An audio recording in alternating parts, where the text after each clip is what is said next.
Merhabalar, kanalıma, videoma hoş geldiniz arkadaşlar. Bugün düşük kollu bir tunik dikeceğiz arkadaşlar. Bakın benim şöyle bir kumaşım var. Kumaşımı önce ikiye sonra dörde katladım. Sabunla çizdim, denedim ama gözükmeyeceği için kumaşımın üzerine perşemen kağıdı iğneleyeceğim. Daha güzel anlayın diye. Şu şekilde ön ve arkayı ikisini birlikte keseceğiz. Şimdi kağıdımı iğneliyorum.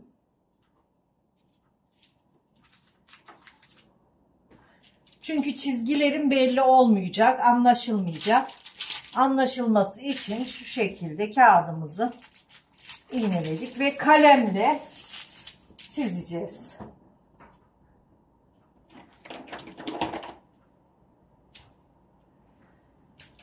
Her zamanki gibi kumaşımın üzerinden şöyle bir referans çizgisi çiziyorum. Kumaşımın eni 4 kat katlanmış hali 39 santim. Tuniğimin boyunu 80 santim yapacağım arkadaşlar. Böyle bir tunik için 1,5-2 metre çiften kumaş yeterli. Şimdi buradan hemen ensemi yerleştiriyorum. 9 santim ense yapıyorum. Burası düşük kol olacak. Omuz başından aşağıya 44 santim arka ve ön uzunluğumu indiriyorum. Hemen 20 santim kalça düşüklüğünü işaretliyorum. Ve tuniğimin olmasını istediğim boy 80 santim. 2 santimde katlama payı veriyorum. 82'den işaretini atıyorum. Evet. Şimdi buraları düz bir şekilde uzatıyoruz.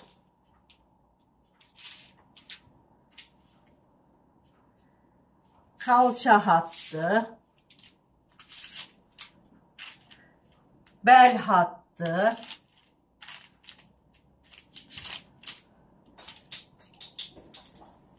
çizgilerimizi uzattık. Şimdi düşük kol yapacağız ama yine de göğüs hattını bulalım. Omuz başından aşağıya şu şekilde 23, 24, hatta şöyle 25 olsun. 25 santimi işaretini alıyorum ve burayı düz bir şekilde çiziyoruz.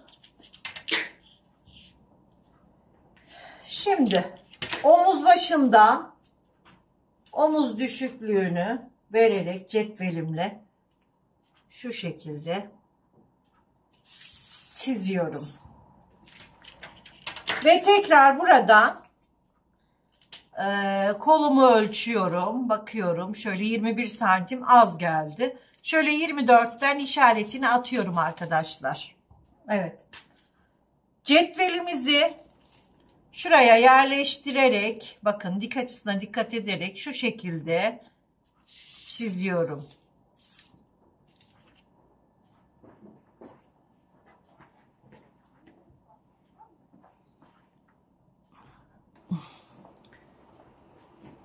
Evet arkadaşlar, hatlarımız ortaya çıktı.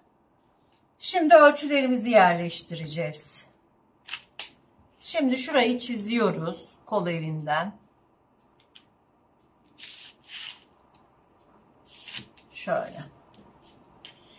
Buraya göğüs ölçümü yerleştiriyorum. Benim göğüs ölçüm şöyle 29 santim.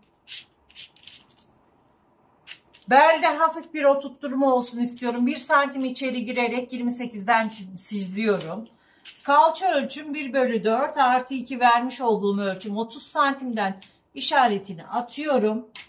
Riga cetveliyle buraları birleştireceğiz. Evet. Şimdi şöyle çiziyorum. Belden basene doğru işaretimi çiziyorum. Cetvelimin verdiği açıklıkta birazcık açıyorum. Çok fazla değil. Şimdi şurayı kol altına şöyle yuvarlıyoruz. Tuniğimiz düşük kol. Ense için 3 santim düşüyorum. Hemen pratik bir şekilde burayı da çiziyorum. Şuradan 1-2 santim düz gittikten sonra kavis vererek yuvarlıyoruz. Arka ve ön tuniğimiz hazır arkadaşlar. Şimdi bunu kağıdıyla birlikte keseceğim.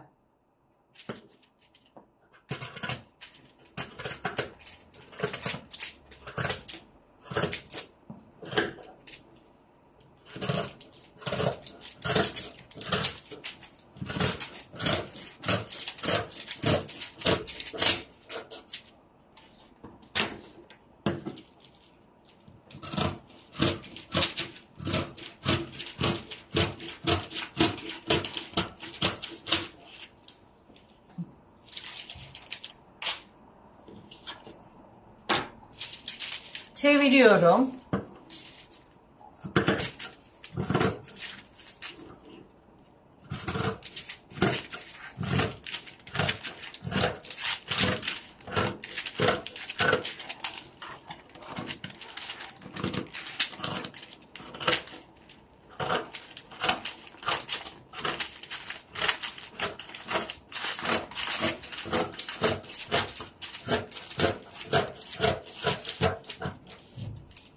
Ve tuniğimizi kestik arkadaşlar, gördüğünüz gibi.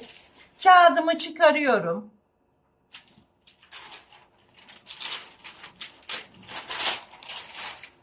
Düşük kol tuniğimizi kestik. Arka ve ön birlikte. Şurayı düzelteyim. Burası çok düzgün olmadı. Kağıtla kesmek biraz sıkıntılı oldu.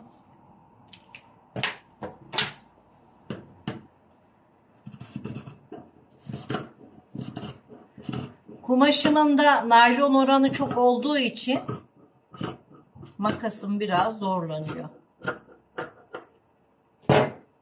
Evet. Şimdi tek katını ayırıyorum. Arka olarak.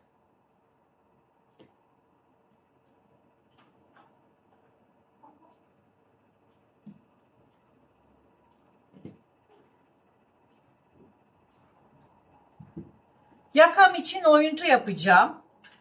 Ön yakam için. Şöyle 3 santim arka oyuntumuzdu.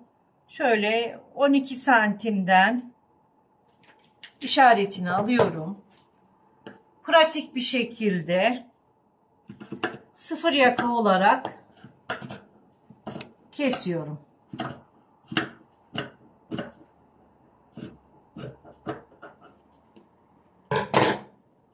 Evet. Şimdi kol için kumaşımı alıyorum. Kol için kumaşımı ayarlayıp geleceğim.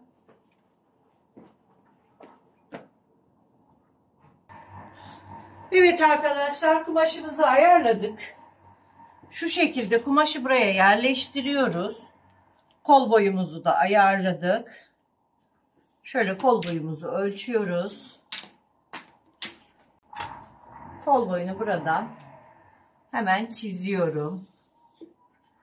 Ve manşetimizi buraya yerleştiriyoruz. Manşetimi şöyle biraz geniş olsun istiyorum. 15 santimden şuradan şöyle manşete doğru çiziyorum.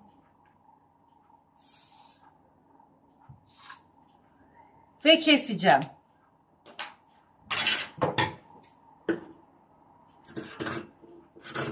Gözüksün diye kalemle çizdiğim için uzun çizdim. Geniş çizdim.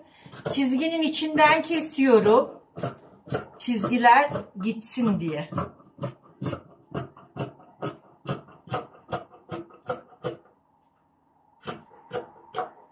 Evet. Gördüğünüz gibi tuniğimiz çıktı arkadaşlar. Bu şekilde tuniğimizi dikeceğiz. Tuniğimin yakası için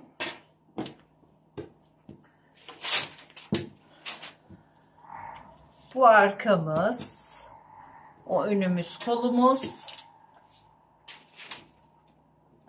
Biye keseceğim arkadaşlar. Bakın şurada var. Burası yeterli gelecek mi bakalım.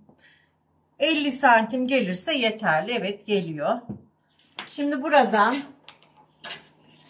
ben yine şöyle 6 santimden çizeceğim.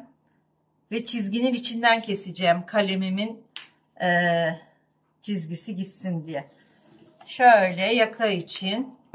Kumaşım likralı olduğu için düz kesiyorum arkadaşlar. Sizin kumaşınız likrasız ise verev keseceksiniz bu biyeyi. Benim kumaşım likralı. O yüzden düz kesiyorum böyle. Biyemiz de hazır. Şimdi dikişe geçiyoruz.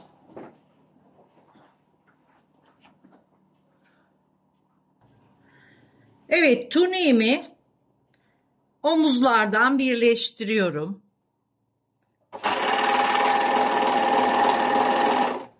Bugün ev tipi overlock'umda çalışıyorum.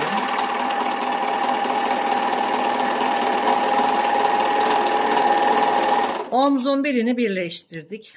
Hemen diğerine geçiyorum.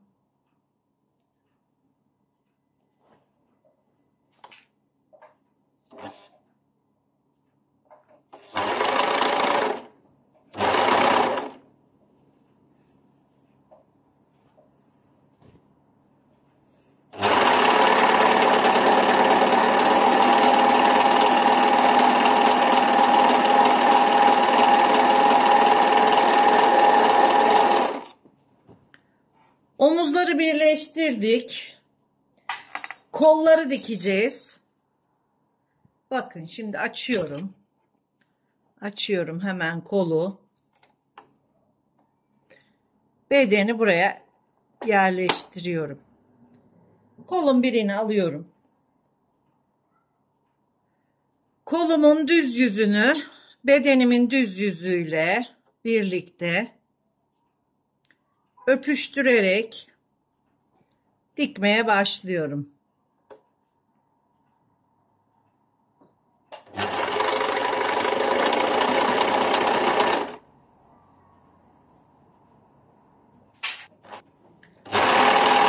Evet, kolumuzu takıyoruz. Şöyle. Çok kolay.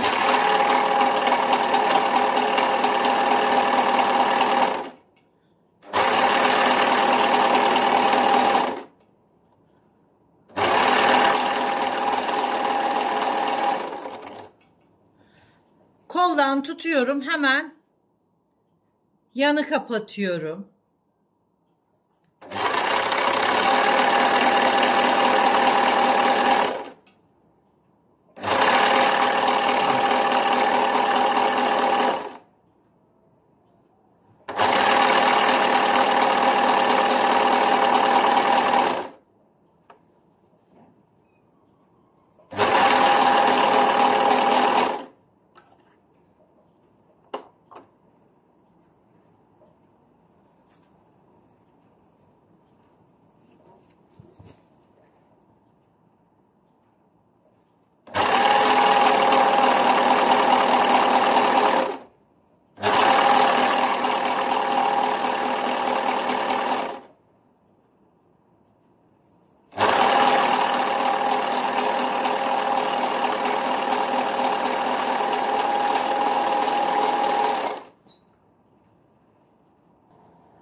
Yakamızı ölçtük. Benim yakam 50 santim geldi. Yaka bandını 5 santim küçülttüm. Ve bakın şimdi böyle bedenimin düz yüzüne yaka bandını ikiye katlıyorum. Çok rahat, pratik bir şekilde. Şimdi bakın yakamızı hafiften çekiyoruz. Bedeni toplatarak yakamızı overlock'ta dikiyoruz.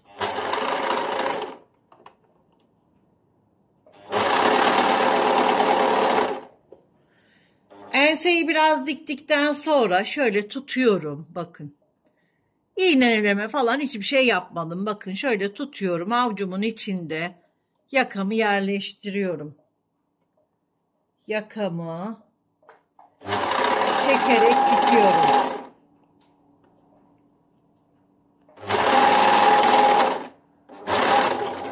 Enseyi diktik. Önümüzü de şöyle tutuyoruz. Ve yakamızı dikmeye devam ediyoruz.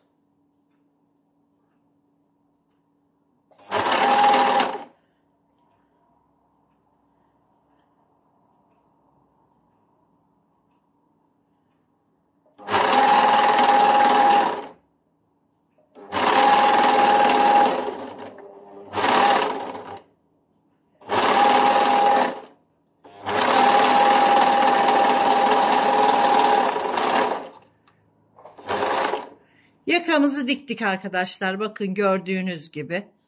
Yakamız dikildi. Şimdi